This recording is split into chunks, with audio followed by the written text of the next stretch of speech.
Anong mararanasan mo kung ang kaibigan mo ay maglalagay ng asukal sa iyong kape? Ito ba ay makakabuti o makakasama sa iyo? Ito ba ay masarap o masakit? Masarap.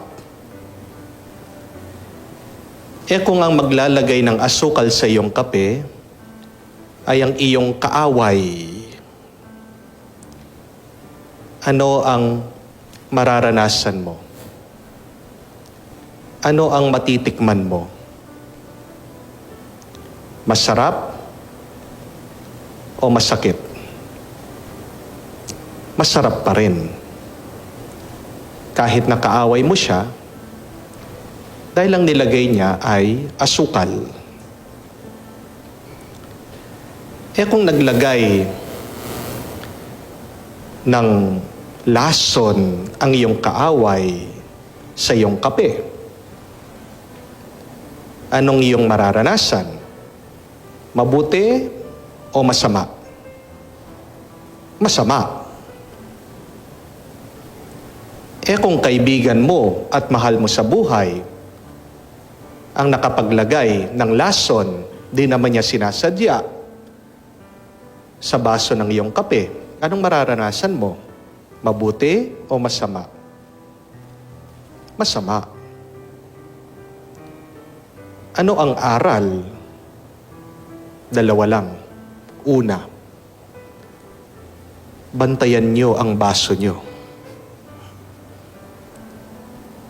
Kasi hindi natin alam, kahit na kaibigan natin o kaaway, abay baka makakapaglagay yan ng lason sa baso mo. Be on your guard, as the Lord says in our gospel. Ano ang lason? Yan ang kasalanan.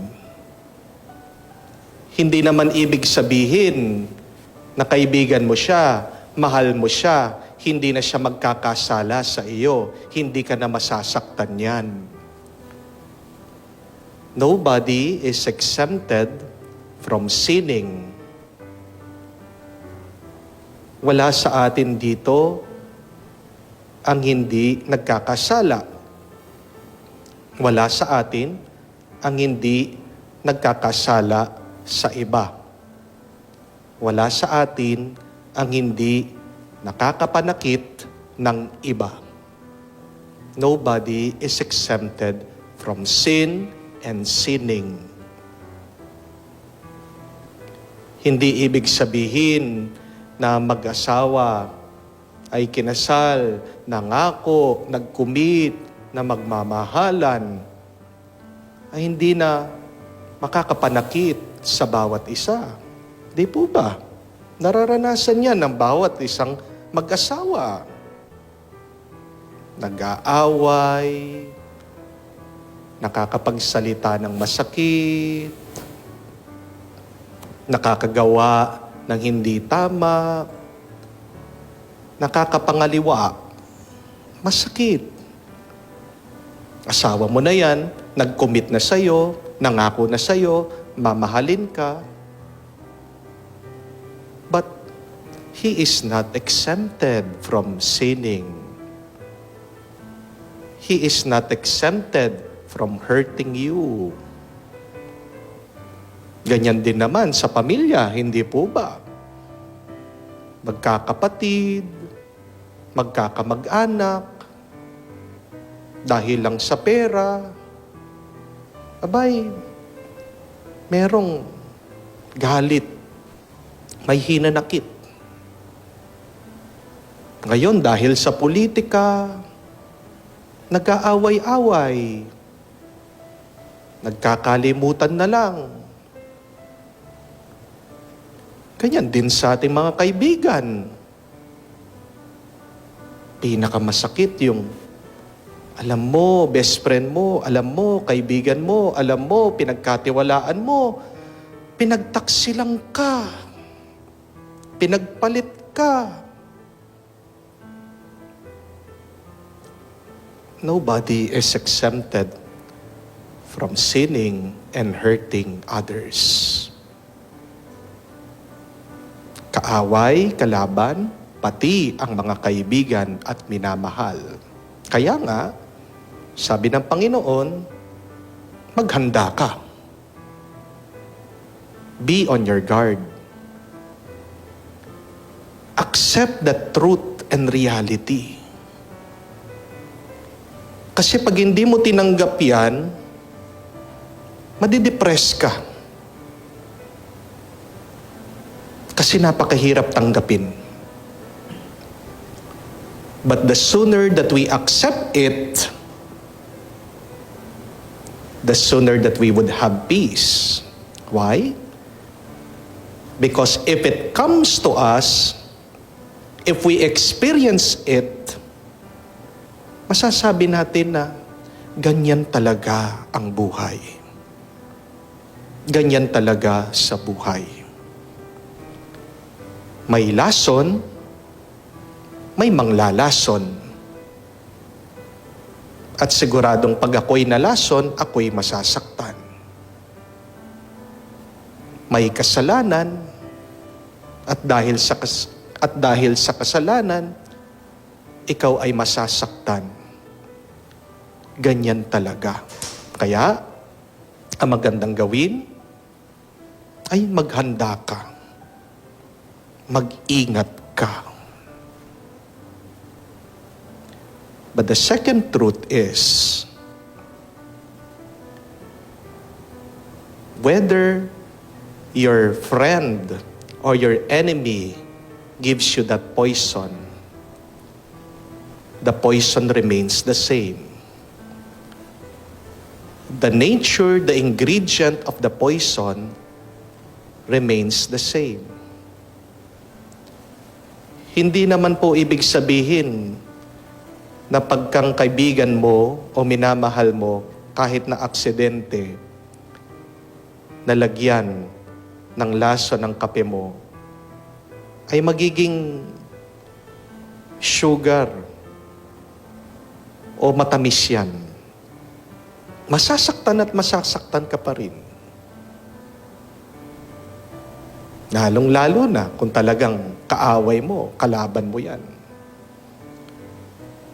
Kahit anong gawin natin, sa lason, lason pa rin yan.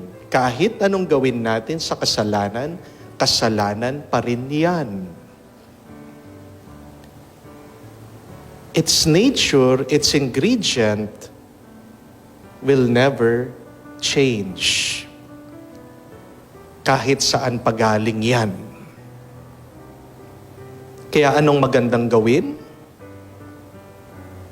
Magpatawad.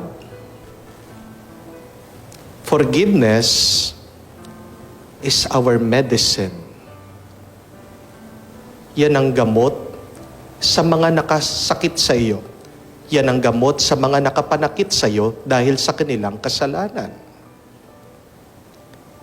Pinapaalala sa atin ng Diyos, keep on forgiving. Magpatawad ka. Lalong-lalo na pag humihingi siya ng tawad. Minsan napakarami sa atin, very unfair, hindi na makatarungan. Humihingi na nga ng tawad sa iyo, ayaw mo pang patawarin. Bakit? May mga ibang mag-asawang ganyan. Nagmamakaawa na, nagpapakumbaba na. Abay, tinatago pa rin sa kanilang isip at puso yung ginawa ng kanilang mga asawa. That's unfair. Patawad ka. Move on. Kung hindi mo makalimutan yung kanyang ginawa, that's okay. Pero kalimutan mo naman yung negative feelings, yung masamang nararamdaman mo. Father, paano naman po yung mga hindi humihingi ng tawad? Papatawarin natin? Yes. Bakit? Kasi anong sabi ng Panginoon pagkatapos niya tayong tinuruan sa Our Father, sa Ama namin? As the Father forgives your sin, so you must also forgive the sins of others. Pinapaalala ni Jesus sa atin, kung nga tayo, palagi tayong pinapatawad ng Ama, kahit na hindi tayo humihingi ng tawad, ikaw pa kaya? Tao ka lang, hindi ka naman Diyos. Who are you to withhold forgiveness to people? Sino ka? Diyos ka? Kung nga ang Diyos nagpapatawad, ikaw pa kaya? Mas higit ka pa ba sa Diyos? And then we always pray the Our Father. Forgive us our sins. Forgive us our sins as we forgive those who sin against us.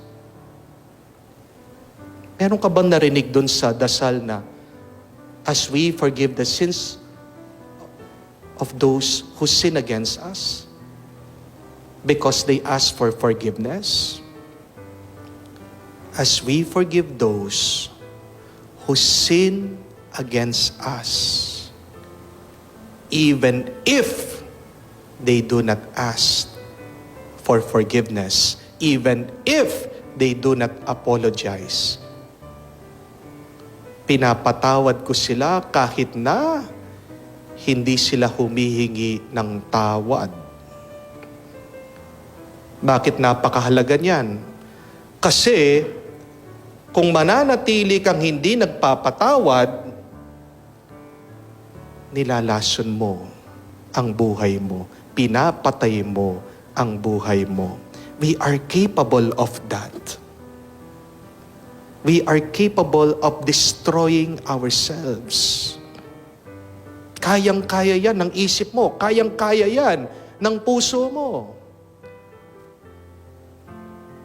But your soul deserves to be happy. Your soul deserves to be at peace. Walang ibang gamot ang sakit ng loob, walang ibang gamot ang hinanakit, walang ibang gamot ang galit, kung hindi ang pagpapatawad. Forgiveness is the medicine of a soul who is angry, full of resentment. Father, baka hindi na po matuto. Paano po yun? Dinamay pa yung mga iba. Napakasakit ng naramdaman ko. Pinagtulungan ako. Do not worry. Because it is not our job to take revenge, to punish people. Di nyo narinig ang Panginoon? Wala namang kasalanan ng hindi napaparusahan. Pero hindi ikaw ang magpaparusa sa kanila. Pabayaan mo ang Diyos. Sabi pa nga ng ating Panginoon, kung dinamay pa ang iba, anong parusa? Itatali daw ang liig sa bato. At siya'y ihahagis sa dagat. Sinong gagawa nun? Ikaw? Bibili ka ng lubid sa hardware pagkatapos, para kang cowboy, tatali mo doon sa liig niya, tatapon mo sa ilog, tatapon mo sa dagat. Kau? Kaya mo yon? Sige, gawin mo. Bibisitahan ka na lang sa kulungan. It's not your job to punish people for their sins. It is the Lord. What is our job?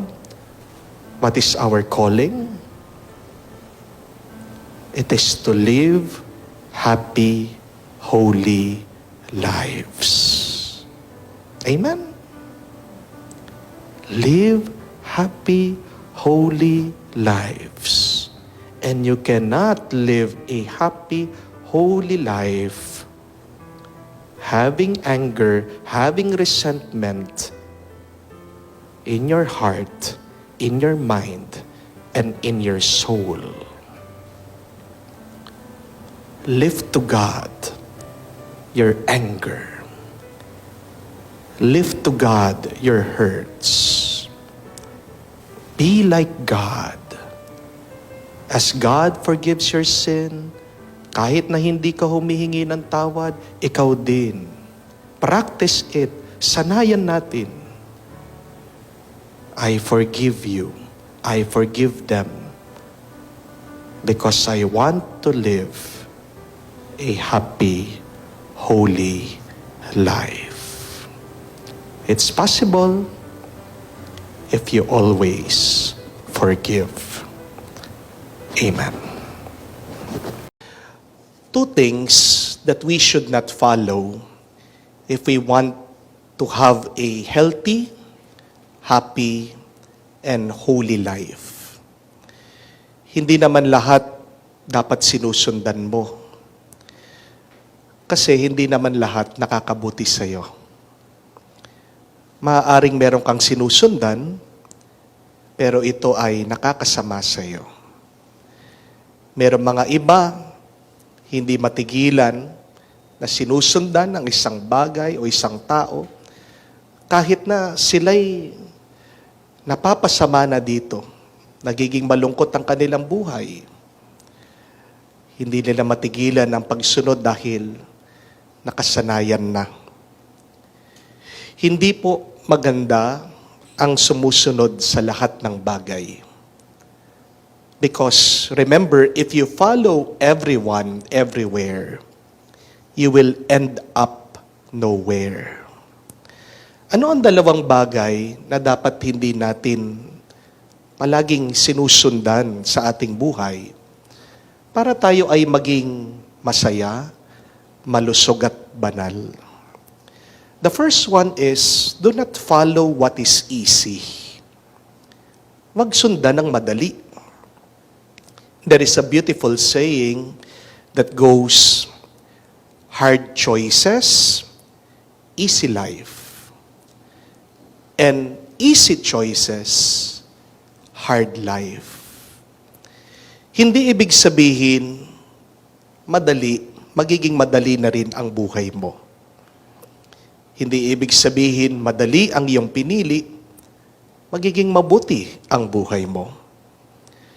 Yan ang pinapaalala sa atin ng Panginoon sa ating nabasang Ebanghelyo. Ang pagsunod sa Kanya ay hindi madali. Jesus said, foxes have holes and birds of the air have nests, but the Son of Man does not have anywhere to rest his head. There is no security and comfort in following God. Rather, there are a lot of challenges and inconveniences if we follow Him.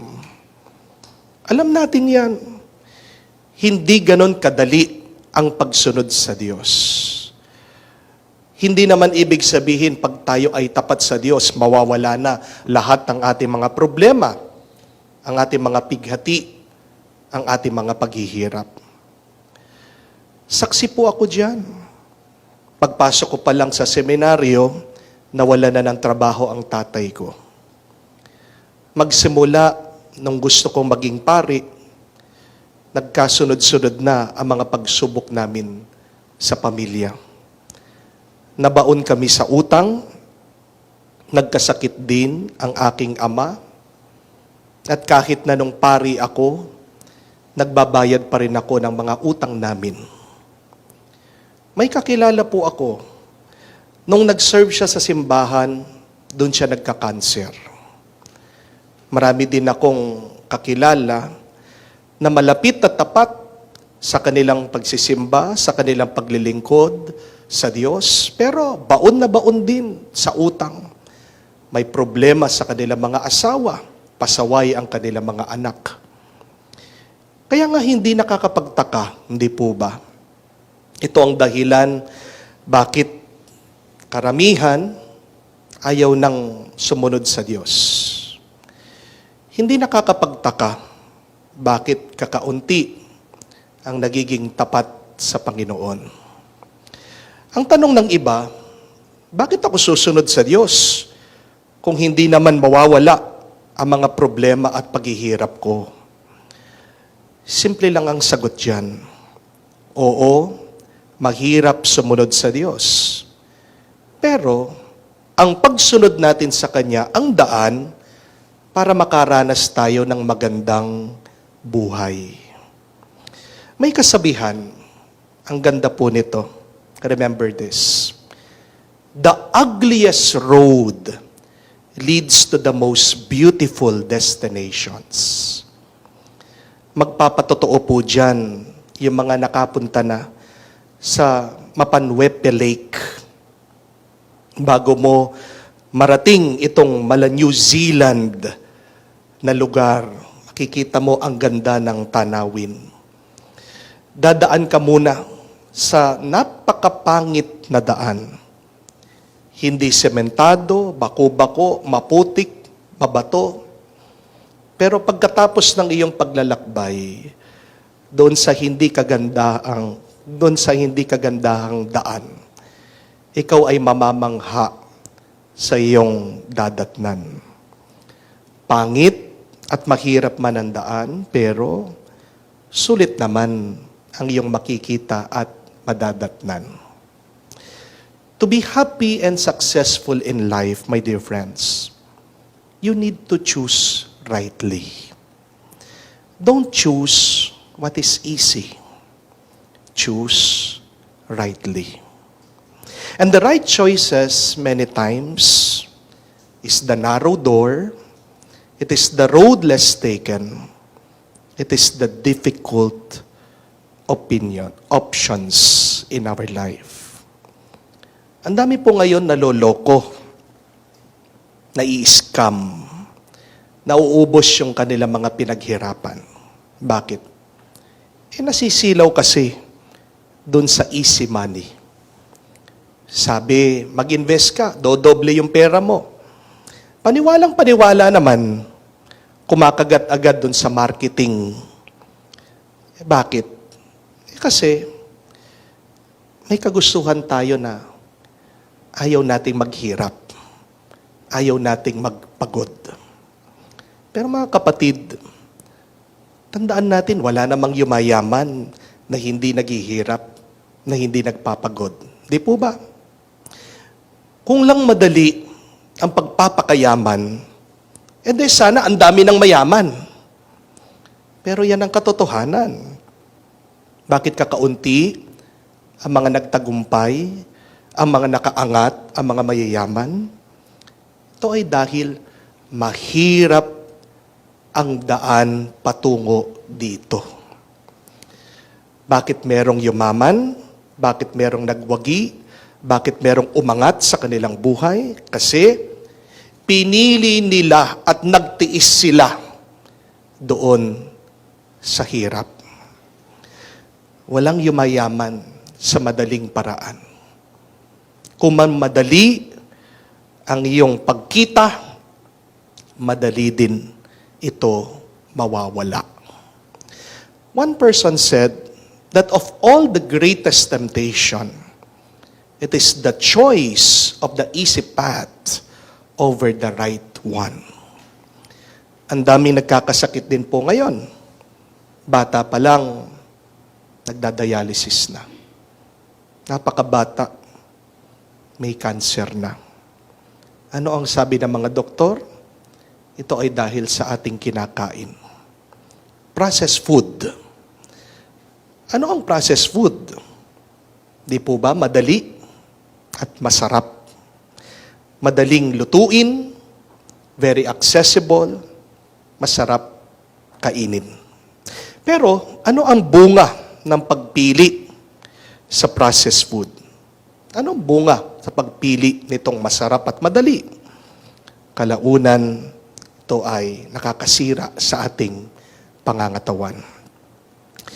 My dear friends, our lives will be a constant choice over what is easy and what is right. What is right may not always be pleasurable. And yet, in the end, what is right gives us meaning and fulfillment. Do not always choose what is easy. Choose rightly. Secondly, do not follow the past. Sabi po ni Jesus, let the dead bury the dead. What does the dead represent if not the past? Hindi naman sa walang galang ang ating Panginoon. Hahayaan mo na lang ng iyong minamahal na namatay ay hindi mo ililibing? Anong ibig niya sabihin? Na huwag mong susundan, huwag ka mabubuhay sa nakalipas. Hindi mo mabubuhay ang patay. Tanging ang Diyos lang ang makakagawa nito. Ang malungkot na kwento, maraming namamatayan sa atin, at kapag nilibing na nila ang kanilang minamahal, pati ang sarili nilang saya, sarili nilang buhay, nililibing na rin. I always say this to people who are mourning their loved ones. Do not bury yourself with your dead. Huwag niyong ililibing ang iyong sarili kasama ng inyong mga patay. Oo, umiyak ka. Ito ay tanda ng iyong pagmamahal sa iyong yumao. Pero kung talagang mahal mo ang iyong sarili, hindi mo hahayaan na malunod ka sa lungkot. The past should only serve as a lesson to us. It should not be our destiny. Magsilbing aral sana ang ating nakalipas, o kung maganda man ang iyong naranasan, magsilbi sanang magandang alaala na magbibigay sa iyo ng tuwa at galak. Kung manlilingon ka sa nakalipas, dapat tinutulungan ka nito na lumago at umunlad ang iyong pagkatao. Kung hindi mo gagamitin ang aral ng nakalipas, magiging multo yan sa iyo na magbibigay sa iyo ng takot at pangamba. Bakit daw merong tao na hindi nagiging masaya? Dalawang dahilan. Tandaan niyo po. Dahil ang taong yon ay nabubuhay sa nakalipas, o ang taong yon ay hinahanap ang tuwa at saya sa kinabukasan. Happiness is elusive because some people try to find it in the past, and some people try to search for it in the future. But there is only one way to be happy, and that is to be present. And that is what prayer does to us. Prayer helps us to be present with God. Kaya nga kung tuliro ka, magulo ang isip mo, nalilito ka, di mo alam kung anong yung gagawin, magdasal ka. Paano magdasal? Huwag ka lang magsalita ng magsalita, magreklamo, humingi sa Diyos para magkaroon ka ng kapayapaan, tuwa at galak sa iyong pagdarasal. Manatili ka lang nakasama ang Diyos sa kasalukuyan. 2 reminders for a happy, healthy, and holy life. 1, do not follow what is easy, but choose rightly. 2, do not follow the past, but be present always with God now. If you follow what is easy in your past, you will always have regrets in your life. Amen? Magsisisi at magsisisi ka, masasayang lang ang oras at buhay mo kung palagi mong pinipili ang madali at kung nabubuhay ka't sinusundan mo ang nakalipas. For a life without regrets, for a life full of joy and meaning, follow Jesus. Even if it is difficult, be with Jesus in the present now, because only Jesus will bless you. Amen. Feel at home tayo dito. Enjoy life at Bright FM 91.9. Friends tayo.